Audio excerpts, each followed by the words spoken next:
Recording studio से।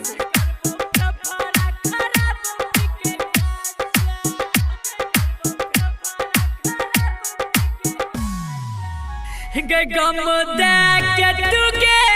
लगता जा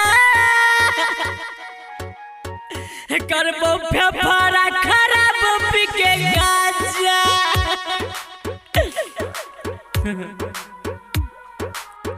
गम देख के तू के लगता जा करबो फेफड़ा खराब पिके गाजा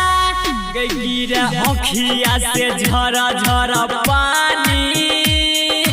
गए जानी गए गिरा अखिया से झरा झरा पानी जतो एक दिन हमारो जनाजा गम देखे जाने के लगता जा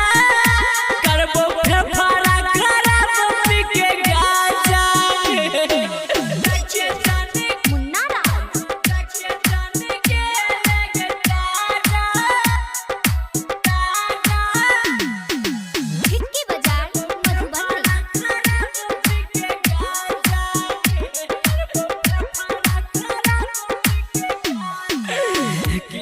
कहै छै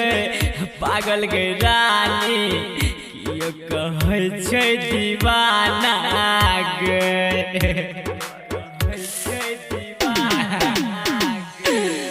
दर दर के हम ठोकर खाइ छी ताना मारैया जमाना गे तोहर याद नहीं दिल से जाइ छै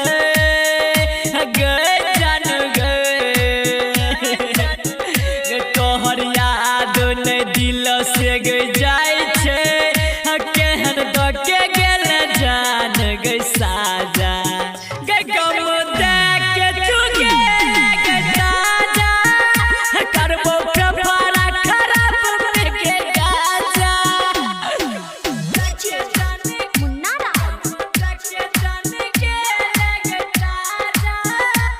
सुन रहल छी कंचन रिकॉर्डिंग स्टूडियो से।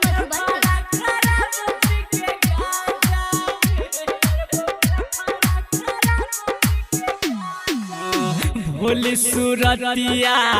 तोहर गे जानू हमरा भरा गई सताबैया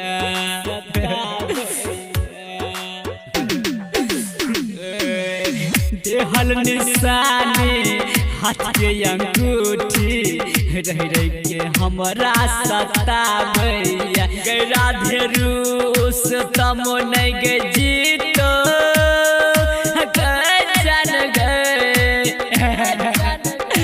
राधे रुस्तम